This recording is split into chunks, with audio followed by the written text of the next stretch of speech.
কবর কেউ জানুক বা না জানুক কে জানে, আল্লাহ কিন্তু আপনার অন্তরের কবর জানতেছে।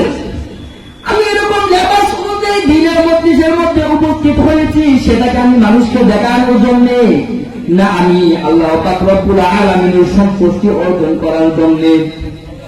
আমি যে হজ করলাম, মানুষ আমাকে হাজী সাহেব বলে ডাকবে, আমি এই জন্য হজ করলাম না আল্লাহ পাকের হুকুম আদায় করলাম।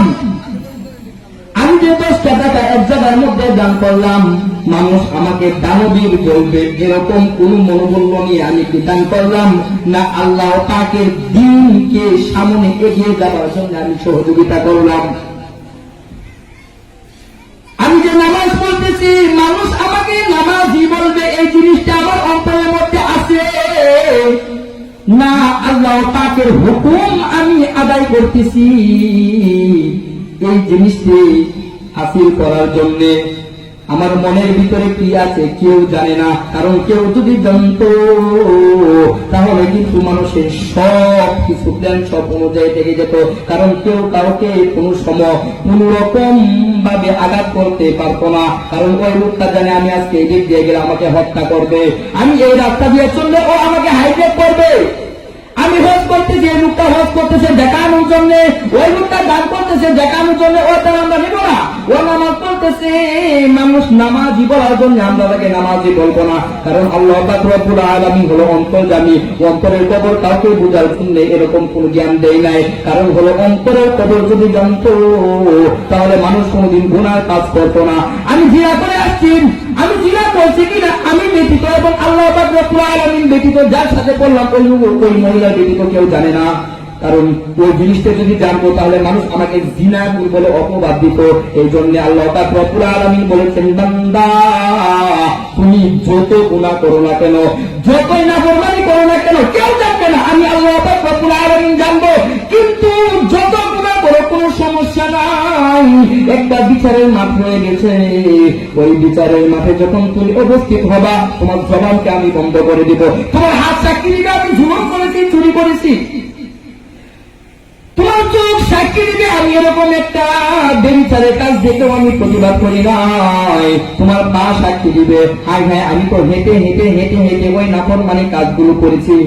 তুমি তো বলবো হাই যে হাত দেখে আমি দুনিয়ার জমিনে কত দামি দামি ঔষধ দিয়ে কত জিনিস দিয়ে মালিশ করেছি তোকে সুন্দর রাখার জন্য, তোকে আরামদায়ক রাখার জন্য। আজকে তুই যদি আমার বিরুদ্ধে সাক্ষী দেস, এই হাসরের মাঠে আমার বাঁচার কোনো উপায় নাই। আল্লাহ পাক রব্বুল আলামিন ওই বান্দাকে জিজ্ঞাসা করে তুমি কিসের জন্য করলাম?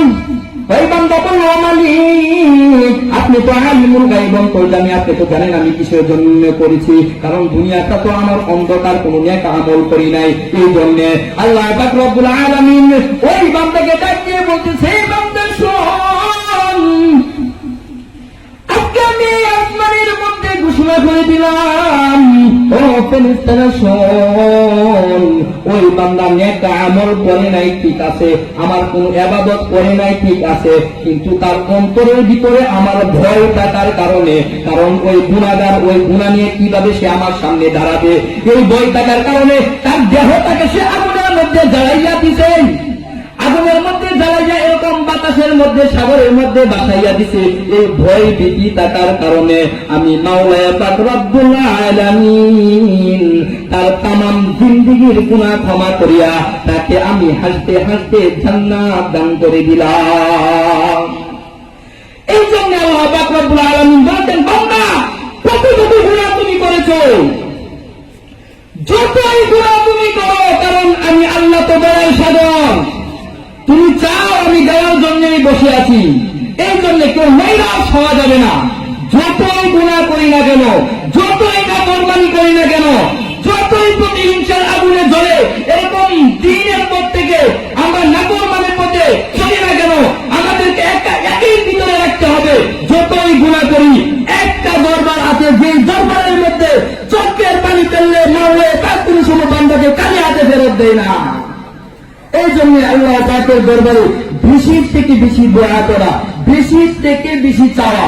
আল্লাহ পাক রব্বুল আলামিন আমাকে আপনাদের সবাইকে সারা বিশ্বের উম্মাহকে আমাদের এরকম আল্লাহ পাকের রব্বুল আলামিনের দরবারে এরকম সব সময় বেশি থেকে বেশি দোয়া করার তৌফিক দান করো। সবাই বলেন আমিন।